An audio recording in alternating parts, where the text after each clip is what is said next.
નમસ્કાર, હું છું મહેંદી અને તમે જોઈ રહ્યા છો ન્યૂ ભારત ન્યૂઝ. નજર કરીએ આજના ટોપ 25 ન્યૂઝ પર. આગામી 5 દિવસ ગુજરાતમાં સર્વત્રિક વરસાદ, સૌરાષ્ટ્ર કચ્છમાં ભારે વરસાદની આગાહી. ગાંધીનગર અમદાવાદ એરપોર્ટ માર્ગ પર ભાટચાર રસ્તા પાસે નિર્મિત કેબલ સ્ટ્રેટ બ્રિજનું લોકાર્પણ કરવામાં આવ્યું. પીએમ મોદીએ સાણંદમાં ભારતના ત્રીજા સેમિકન્ડક્ટર પ્લાન્ટનું કર્યું લોકાર્પણ. દેશના અનેક રાજ્યોમાં આગામી 4 દિવસ ભારેથી અતિ ભારે વરસાદની આગાહી વચ્ચે આઈએમડીએ એલર્ટ જાહેર કર્યું છે. શિક્ષણ મંત્રી રીવાબા જાડેજા ડ્રોપઆઉટ દીકરીના ઘરે પહોંચ્યા, અભ્યાસ ચાલુ રાખવાની આપી ખાતરી. ગુજરાતના પૂર્વ વન મંત્રી અને 10 વખતના ધારાસભ્ય મોહનસિંહ રાઠવાનું 82 વર્ષની વયે લાંબી બીમારી બાદ થયું નિધન. મુંબઈમાં ભારે વરસાદને કારણે ડાયવર્ટ થયેલી અનેક ફ્લાઇટ સુરત એરપોર્ટ પર ઉતારવામાં આવી.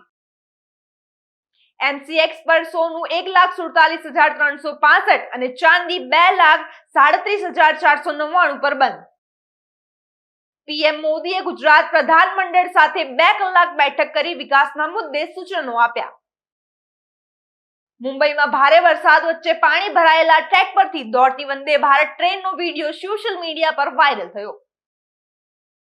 કેન્દ્ર સરકારના કર્મચારીઓને જુલાઈથી ડીએમાં 3 થી 4% વધારાની જાહેરાત થવાની શક્યતા છે.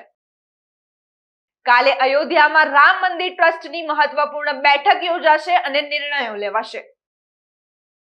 ગીર સોમનાથમાં ભારે વરસાદથી 254 લોકો ફસાયા, તમામને સુરક્ષિત સ્થળે પહોંચાડ્યા.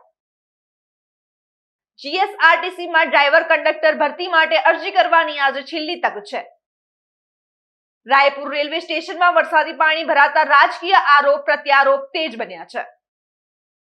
પૂર્વ ગૃહ સચિવે દાવો કર્યો છે કે રામ મંદિરમાંથી 147 કિલોની સોનાથી મઢેલી રામચરિતમાનસ ગુમ છે અને તે ચંપતરાયને દાનમાં અપાયું હતું. ડેબ્યુમાં વૈભવ સૂર્યવંશીએ કોહલી, રોહિત પણ ન કરી શક્યા તે કારનામું કર્યું છે.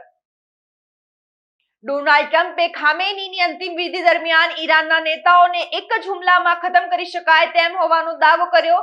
તેના જવાબમાં ઈરાને કહ્યું કે તમારી પાસે ન તો સભ્યતા છે ન તો સન્માન. રામ મંદિર દાન વિવાદમાં પુરાવા રજૂ કરવાની વીએચપીએ માંગ ઉઠાવતા રાજકીય ધમાસાણ તેજ બન્યું છે. આમિર ખાને ગૌરી સ્પ્રેડ સાથે પરિવાર અને નજીકના મિત્રોની હાજરીમાં સાદગીભર્યા સમારોહમાં કર્યા લગ્ન. રાજગઢના જૈનિત ધોધ પાસે કરાયેલા 100 થી વધુ પ્રવાસીઓને સ્થાનિકોએ દોરડાથી મદદ કરીને સુરક્ષિત બચાવ્યા. સીબીએસઈએ ધોરણ 8 થી 12 ના વિદ્યાર્થીઓ માટે 19 મફત ઓનલાઈન ટેકનોલોજી કોર્સ કર્યા શરૂ. અક્ષર પટેલ T20 માં 100 વિકેટ લેનારો ભારતનો પ્રથમ સ્પિનર બન્યો.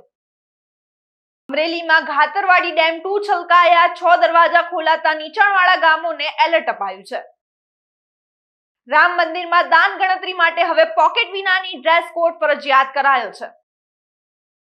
આજના ટોપ 25 ન્યૂઝમાં બસ આટલું જ. આવા જ વધુ અપડેટ્સ માટે જોડાયેલા રહો ન્યૂ ભારત ન્યૂઝ સાથે. નમસ્કાર.